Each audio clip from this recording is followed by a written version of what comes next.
మీ ద్వారా 2-3 సమస్యలు అధ్యక్ష. ప్రతిసారి చెప్తా ఉంటాను ఇది.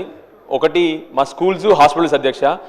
నన్ను చాలామంది ఇప్పుడు నన్ను చూసి నవ్వుతున్నారు అధ్యక్ష. నిజంగా చెప్తున్నాను, ఎప్పుడు లేచినా స్కూలు హాస్పిటల్ అంటే ఏంది అని నవ్వుతున్నాను అధ్యక్ష. కానీ మళ్ళీ ఒకసారి ప్రభుత్వాన్ని గుర్తు చేస్తున్నాను అధ్యక్ష, దయచేసి మెట్పల్లి హై స్కూల్ అట్లానే ఉర్దూ మీడియం స్కూల్ సగంలో ఆగిపోయి ఉంది, అట్లానే హాస్పిటల్స్ 2 కూడా సగంలో ఆగిపోయినాయని నేను కూడా చెప్పిన అధ్యక్ష. అది కాకుండా అధ్యక్ష, కొరుట్ల టౌన్ మెట్పల్లి టౌన్ 2 చోట్ల కూడా ఇంటిగ్రేటెడ్ మార్కెట్స్ 80% పూర్తయినాయి. దయచేసి కేవలం 20% మిగిలింది, అది కంప్లీట్ చేయాలని చెప్పి మీ ద్వారా కోరుతాను అధ్యక్ష.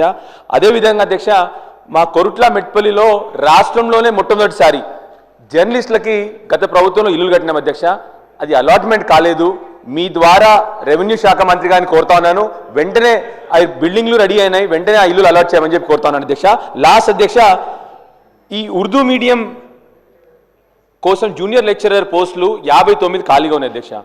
సో నా రిక్వెస్ట్ ఏంటంటే ప్రభుత్వానికి, అండర్ రూల్ 22H2లో ఆ సీట్స్ రిజర్వ్ అయినాయి అధ్యక్ష, అవి డీ రిజర్వ్ చేస్తే, ఎందుకంటే ఎవరు రావట్లేదు దానికి, సో డీ రిజర్వ్ చేస్తే ఓపెన్ కేటగిరీలో కొందరు ఆ మైనారిటీ సోదరులకి సహాయపడుతుందని చెప్పి మీరు కోరుతాను అధ్యక్ష.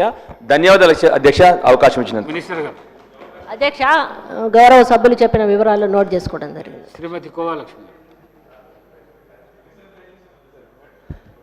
సార్, ఈ అవకాశం ఇచ్చినందుకు ధన్యవాదాలు సార్. సార్, ఇప్పుడు మా కొమరంభీం జిల్లా ఆసిఫాబాద్ అంటే వాస్తవంగా సార్, ఈ 119 నియోజకవర్గాలకి అన్నిటికన్నా పూర్ నియోజకవర్గం మా ఆసిఫాబాద్ నియోజకవర్గం అధ్యక్ష.